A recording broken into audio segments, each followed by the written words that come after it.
ఈరోజు చాలామంది అలాగే ఉంటారండి. ఉత్సాహం వచ్చేది, ఉక్రోషం వచ్చేది. ఆ ఉక్రోషంలో మాటలు ఇచ్చేస్తారు, తర్వాత ఏం చేస్తారు? ఎందుకు ఇచ్చాను రా బాబా మాట అనుకుంటారు.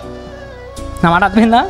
ఉత్సాహం ఎక్కువైపోయినప్పుడు, ఉక్రోషం ఎక్కువైపోయినప్పుడు నేను అలా చేస్తాను, ఇలా ఉంటాను, నీకు అలా ఉంటాను, నీతోనే ఉంటాను, నీకు అది చేస్తాను, నీకు ఇది చేస్తాను, ఇక నుంచి అలా చేయను. ఏం చేస్తారు? పొగరోసం కొలిది మాటలు ఇచ్చేస్తారు. మాటలు ఇచ్చిన తర్వాత ఏం చేయరు? ఆ మాటలు నిలబెట్టుకోరు. ఇప్పుడు సంతోషం ఎక్కువైపోయి ఏమంటాడు ఈ మనిషి? అమ్మాయి చాలా బాగా నాట్యం చేసావు, చాలా బాగా సంతోషపరచావు, నాకు నచ్చింది నేను ఇవ్వడం కాదు, నీకు నచ్చింది ఏంటో నువ్వు అడుగు, నేను ఇచ్చేస్తా. అది రాజ్యంలో సగమైనా సరే నేను ఏం చేస్తా? ఇచ్చేస్తా. చాలామంది ఉన్నారండి ఇలాగే. ఎదుటోడు పొగిడితే పొంగిపోయే వాళ్ళు చాలామంది ఉన్నారు. ఎదుటోళ్ళు 4 మాటలు 2 గొప్పోడు రా, ఇలాంటి వాళ్ళు ఎవరు లేరురా అంటే ఇంకా బిల్డింగ్లోకి ఎత్తాడు, చెట్లోకి ఎత్తాడు, పొంగిపోతాడు. ఇలా పొంగిపోయి మనం మాటలు ఇచ్చామా ఆ మాటలు మనం నిలబెట్టుకోలేము.